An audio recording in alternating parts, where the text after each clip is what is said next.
One of the things I like about knots is that they often come in series, and they start out with simplicity and they'll work into something more complex. So right now we're going to start with what I think is the most simple knot in existence, and I would say most people already know it, and that is the overhand knot. Very simple. I'm going to take and use this tan rope and I take this and I go around the main rope with the lead and I go through the hole and I have an open overhand knot. Very simple. In and of itself, all alone, it doesn't have a lot of application. But as soon as we add it to something else or make it a little more complex, it'll have lots of applications. So, to make this easier to see, I'm going to do 2 overhand knots to put 2 ropes together. And to put 2 ropes together, I'm using 2 different colored ropes so that it is much easier to see. This is actually what's called a simple fisherman's knot, and you'll see how simple it is. This is the middle of the knot, right where I have my fist.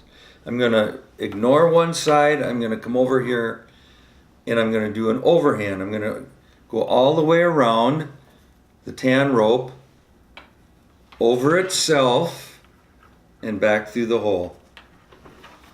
And then I pull that away from the middle of the rope. There's an overhand over that rope. Now I'm going back to the other side. I do the same thing with the other end.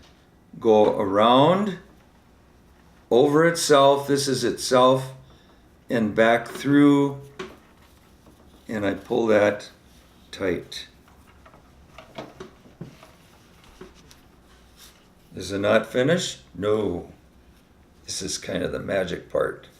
Pull them together, and when those 2 knots touch each other, the knot is finished and they're strong. And these 2 lay kind of along the main rope going the other way. Okay, we've seen what 2 single overhands do when they work together on 2 different ropes. We're going to advance that one step and we're going to do 2 overhands. Same 2 ropes, find the middle of the knot. Now I'm going to take this end and go around once, go around twice. Remember, this is itself. It's going to go over itself the second time and through and pull it snug. You can see that. It actually slides along there. Now, put this hand in the middle of the knot. This rope's going to do the same thing. Once around, twice around, working towards the middle of the rope.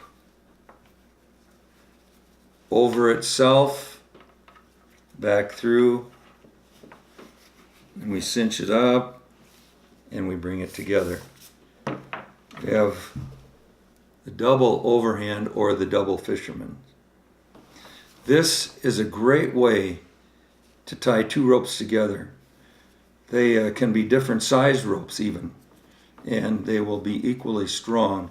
Doesn't mean the weaker one gets stronger, but putting 2 ropes together in this fashion does not mean it's going to be any weaker at all. So there we go. We've doubled the length of our rope.